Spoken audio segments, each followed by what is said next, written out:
дадената възможност. Уважаеми жители на община Провадия, обръщам се към всеки един от вас по-отделно.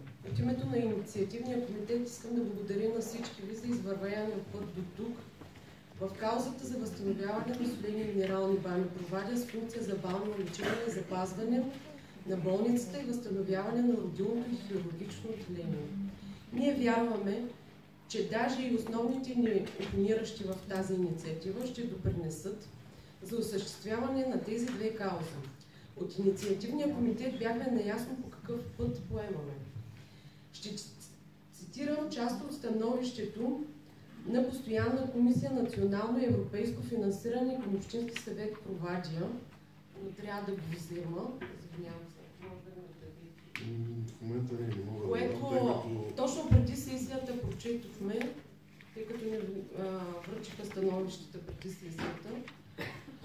И там беше много добре записано и благодарим на самата комисия за разбирането, че те са разбрали нашите мотиви и най-общо казано заявяват, че няма гражданин и няма жител на Провадия, който да не желае неосъществяването на тези две каузи. Изрично благодарим още един път от името на тези над 1500 поименно подписали се провадийци.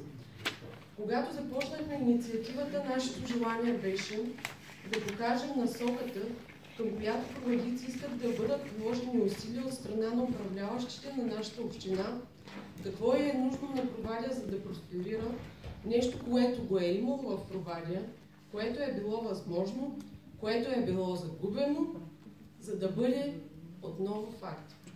Не ни е ясна конкретната причина, но очевидно, че най-голямото постижение на пряката демокрация е именно референдума.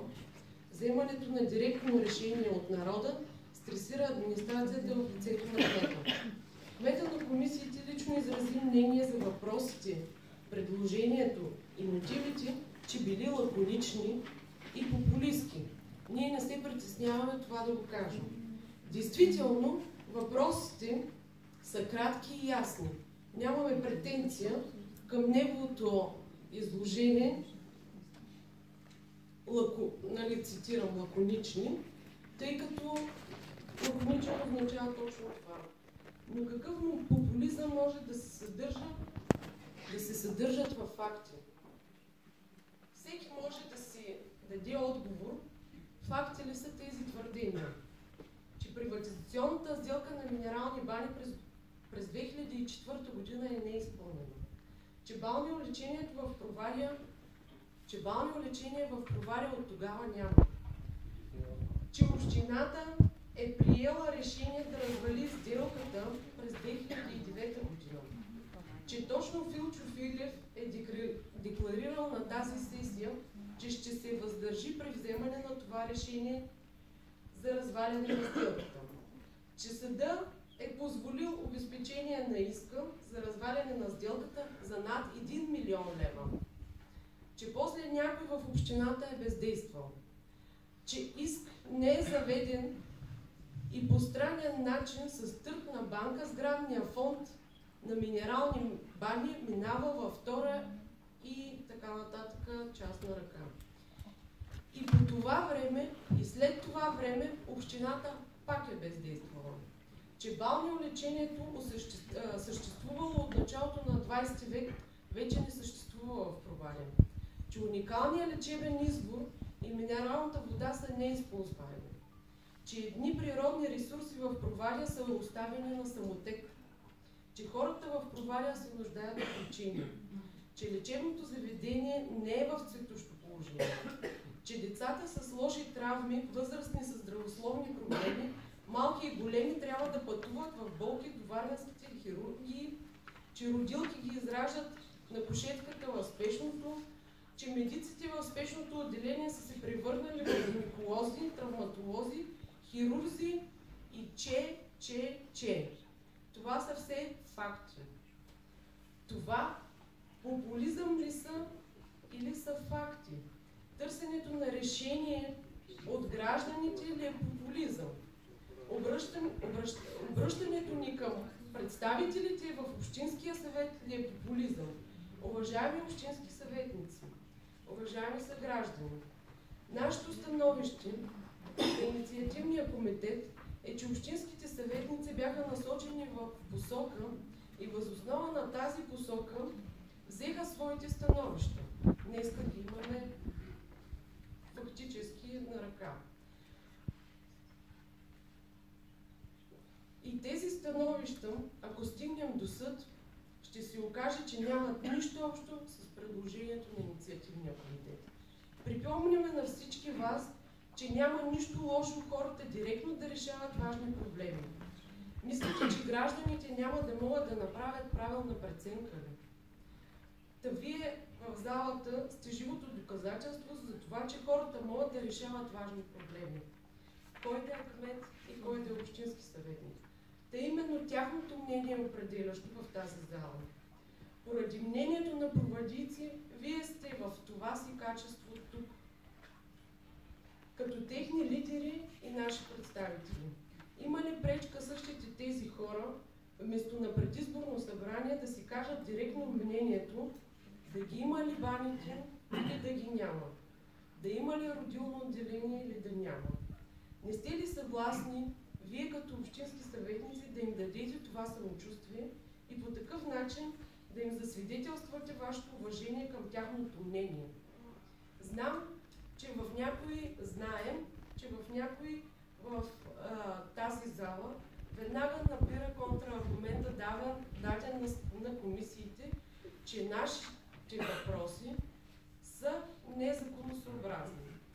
Ние ще дадем всички доказателства в съда, ако се стигне до отхвърляне на искането, че въпросите не са от местно значение. Защото като незаконосъобразност на нашето предложение се посочи, че двата въпроса не са от местно значение. Не са в компетенцията на Общинския съвет и на кмета. Значи ли това, че когато се закриваха двете отделения в болницата през 2010 хирургично и родилно, закриването е било от компетенцията на Общинския съвет, а изведнъж когато се иска да бъдат възстановени, Общински съвет проваля пред цялото гражданство, става некомпетентен и открито признава за това.